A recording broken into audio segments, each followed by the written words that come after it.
Hello, BookTube. We're continuing on with our read-along of Anthony Trollope's 1875 novel, The Way We Live Now, the longest thing he ever wrote, and one of the Trollope novels that is not part of a beloved series. This author wrote two beloved series books. That is his gateway to most readers. Most readers know him by those series, but in the year of 2020, we are consorting with lonely Trollopes, the Trollopes who are not part of those series.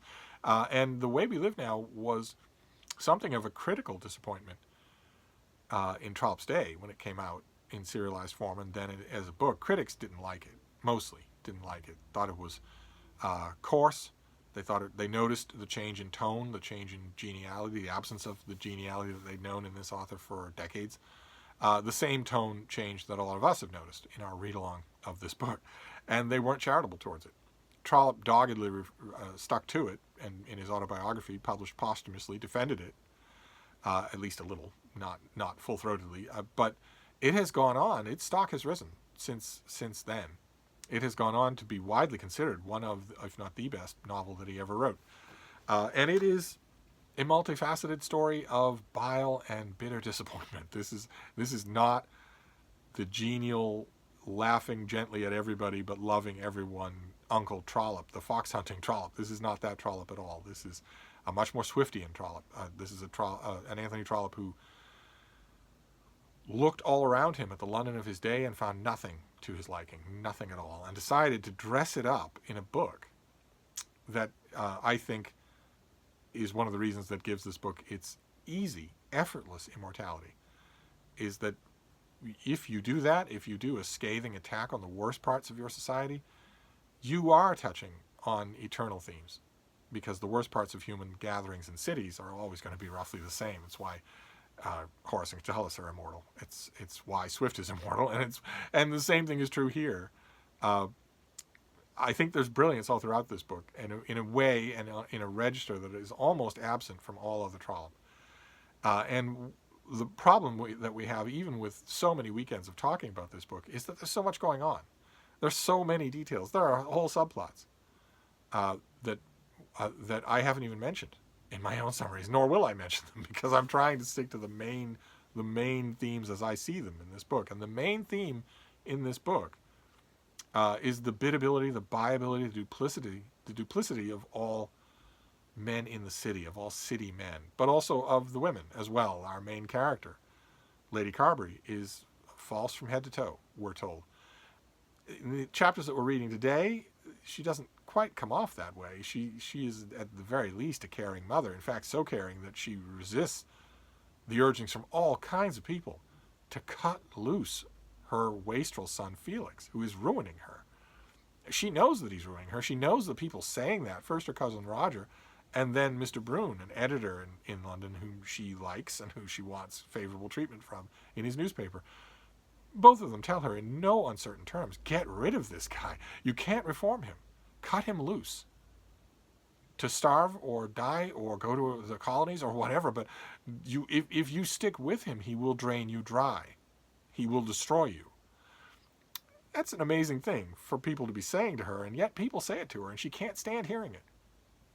Even though Trollope has gone out of his way in the course of the books we've read so far to show us, the reader, that if anything, Sir Felix is even worse than even his detractors think.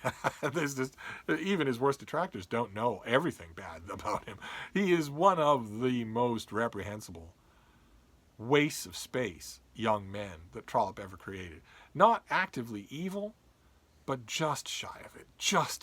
And the only reason in this book that Sir Felix doesn't seem actively evil is because we are, especially in the course of the chapters that we get today, presented with a towering portrait of someone who is actively evil, Mr. Melmotte, who is currently, as we know him in this novel, the toast of London, because he's reputed to be as rich as Croesus, because he holds great dinners and meetings and has financial dealings with powerhouse firms on 3 different continents, has all sorts of financial plans that are in the making for which he is running boards and raising shares. And there are whispers. There are whispers all throughout. We get a whisper. One of the pennies that start to fall to bring about the downfall of Mr. Melmotte start to fall in earnest in the chapters that we're reading today. We get rumors that he was chased out of Europe, that he came to England not voluntarily, but because no one wanted anything to do with him business-wise in Europe, or maybe wanted to hail him into court. We start to see him, he's never been portrayed in a favorable light at all. We're not supposed to like him. We're supposed to be, I think, morally a little bit indifferent to his only daughter, Marie, who is in love with, or thinks she's in love with Felix Carberry, the wastrel that I was just talking about. And we're not supposed to think anything of his loutish wife. she's totally unsociable and unclubbable and a moron. But Monsieur Melmotte, we're supposed to dislike him. I think it's clear in the chapters that we get today. He is just reptilianly awful, just a complete swindler and liar, just a complete fraud. And even if his schemes, which are all built on fraud, even if they happen to go well for everybody, he still wouldn't be likable. We get a little tossed off description here that I want to mention. Oh God, the problem is I've gone through this book so many times. We're told that here, hang on, I'll get to it.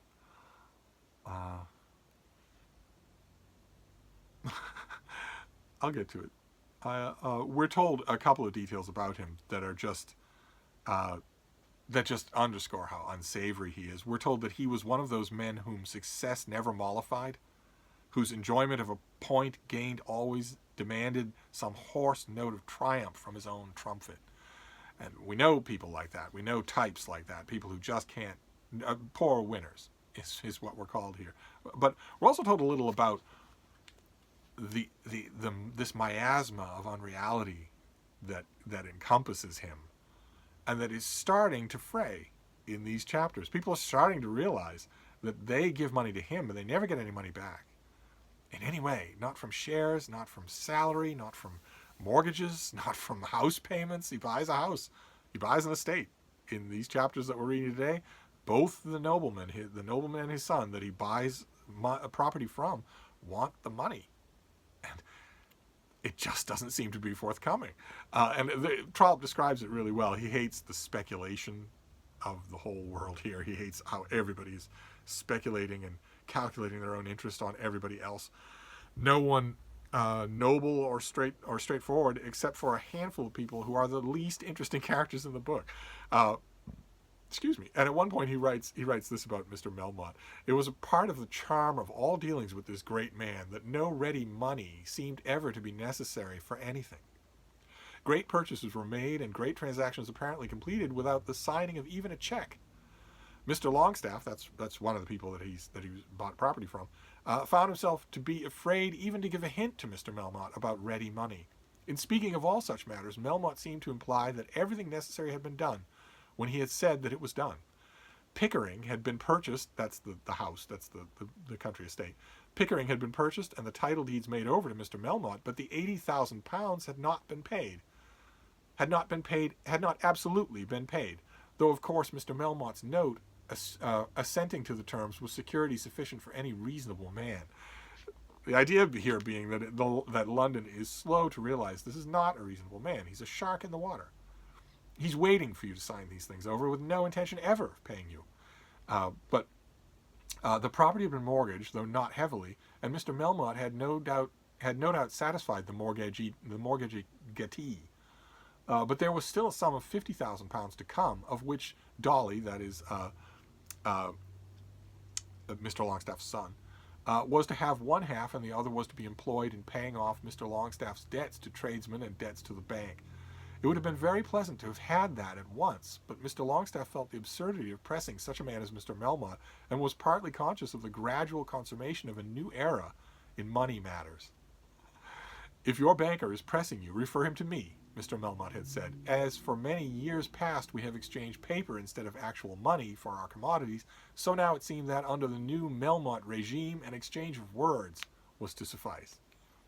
And that is Trollope interjecting his voice into here in complete scorn. And those notes, which are delivered directly to us as a reader, are reflected as more and more people in the novel, in the chapters that we're reading today, start to wonder about Mr. Melmotte. He's never been socially acceptable. There's a wincingly perfect scene in here where he is about to host a dinner at which the Emperor of China is going to be present. And the Emperor of China is at a gathering earlier in the chapters that we're reading today, and Melmotte is there and angrily wants to be introduced to the man, and is told that's not the thing. No, that can't happen. That absolutely can't happen. And he becomes outraged. Says, well, if my house is good enough for him to have a dinner at, then I'm good enough for him to meet. And no one wants to come right out and say, well, we know what you are. You have a gigantic house with all the trimmings and 1,000,000 pounds of food, and that's why your venue is perfect for this august personage.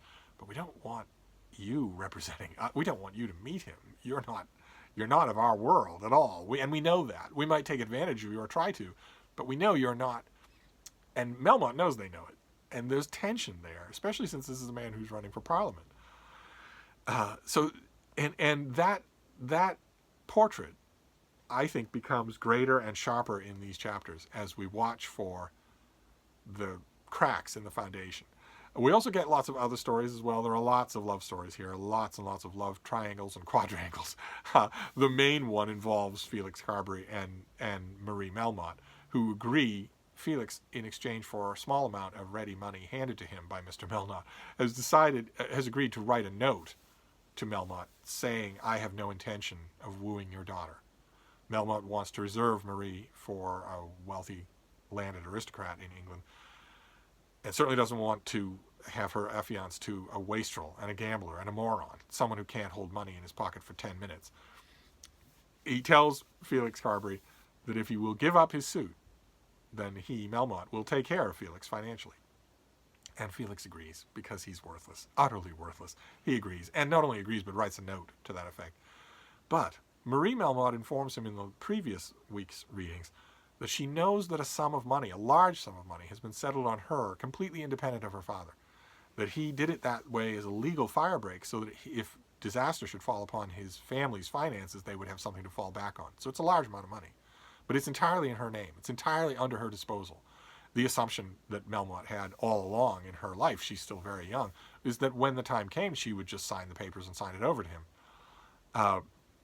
He doesn't guess that she might have more spine than he thinks she does, but as a character tells us in these chapters that we're reading today, there's a lot more to her than you would think. She's a lot more tenacious and a lot more steely-minded than she seems on the surface. And she tells Felix Carberry that there is money, so we could run away together. You don't have to give me up. And Felix agrees, even though he wrote a note on his honor as a gentleman, even though he told her father that he would not pursue this suit, even though he took money to that effect. He still agrees for the prospect of more money. And they have a plan to run away to New York. And Felix has a bit of money from her, and he has a tiny bit of money from his mother, who has nothing. She can afford to give him nothing. He has almost destroyed her.